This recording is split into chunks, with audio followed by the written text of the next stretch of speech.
I'm Tom. And we are VIMTV Velocities in Music, the best kept secret in music reviews.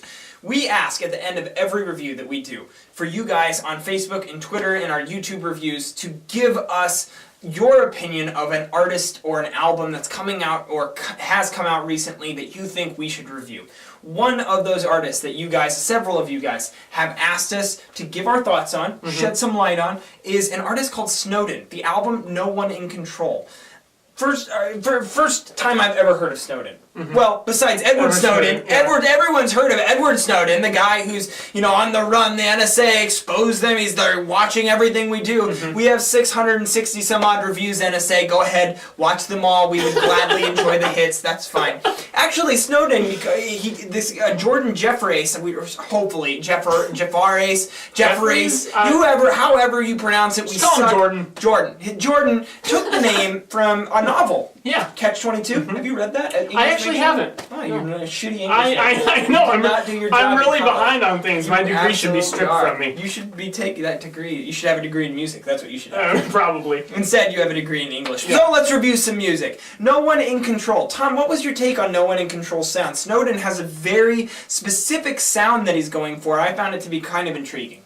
Yeah, it's interesting because it's kind of a blend of your kind of raw, organic rock setup, guitar, bass, and drums, but you get a lot of those kind of mid-range synths in there, kind of thickening things up. Right. You have the vocal approach, which is kind of laid back, kind of tranquilized, kind of sedated. Yeah, but it's passionate at the same time. I got a really big Cure vibe from this. Oh, I could totally see that. And really, it comes down to just these guitars and how they mix with these synth lines. These synths are unlike any synth I've heard before. They are crazy produced. Yeah. They're produced to just have this clang to them. They just reverberate through the walls and haunt you in your sleep. And then the guitars are just reverbed out. They hit the way that the synths and the guitars work together in this album, particularly in the first track, the title track, No One in Control, and the second track, So Red. It really just got me. And it's something that I think that I wish could have been carried out throughout the rest of the album. I totally agree. And you got to the thesis statement from you right there.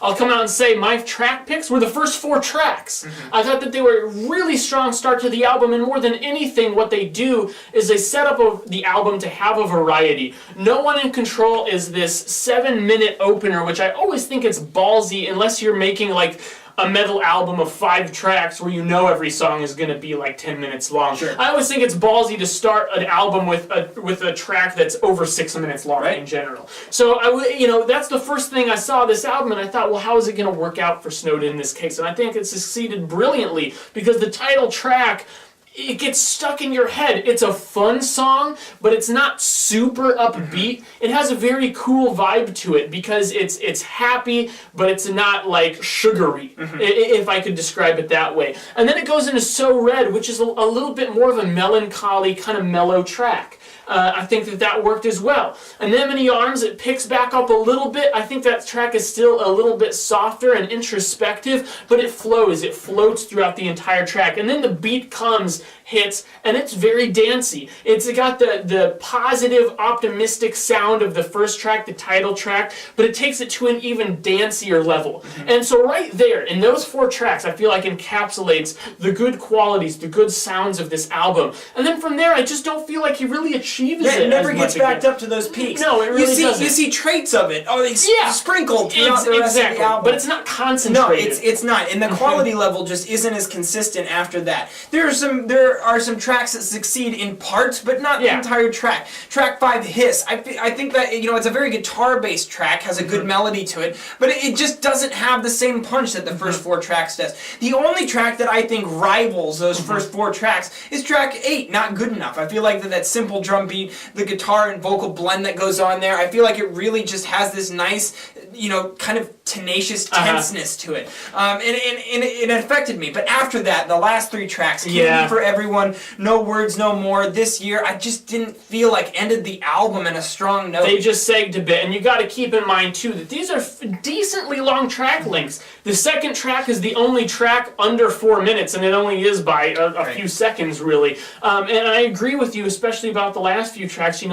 Those tracks are carrying 14 to 15 minutes of the weight of this album, and it just sags a little bit. I agree with you. I think track 8, Not Good Enough, was one of the highlights of the last half. I also liked track 7, Don't Really Know Me, pretty well, particularly because I thought that was a song where the vocalist brought up the intensity just a little bit, and that's something I was looking for a little more of. You mentioned he does sing passionately at times, and I do think that the lyrics at least back that up for the most part. Yeah, absolutely. But while he sings passionately, he doesn't really sing with a lot of power or volume. He doesn't have the greatest range. Yeah. There you go. He really just doesn't. He's crafty in how he makes these vocal melodies. Yeah. And in his vocal melodies, while they're not the most diverse things you've ever heard, they somehow fit the sound that they're going for. And I think that he kind of pulls it off. It's like you can tell he's taking lemons and making lemonade.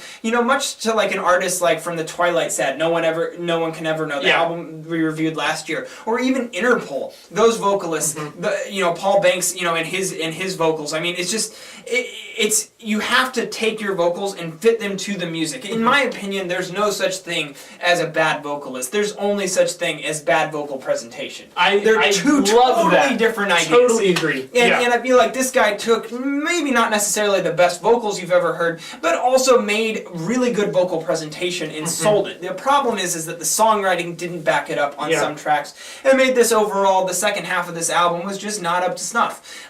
Quite honestly, I really liked a lot of the stuff that I heard on this album, but as an album, it just didn't have that consistency and flow that I wanted. And therefore, but the positive qualities here are enough to get me excited. I'm gonna go 79 on this one. I'm going 76. So, what's that, 78? 78? Slightly over our cusp. Yeah. Our cusp is 77. If you look at www.velocitiesinmusic.com, best and worst of all time, our page there has every one of our 660 plus reviews we've done ranked. You will see a gluttony of 77 albums because that's where the bell curve peaks.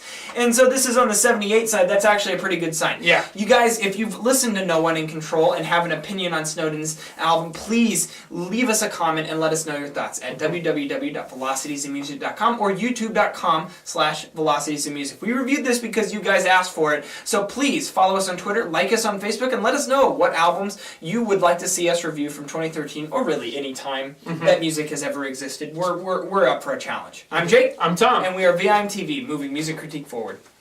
You're so red that it hurts. You're so red that it hurts.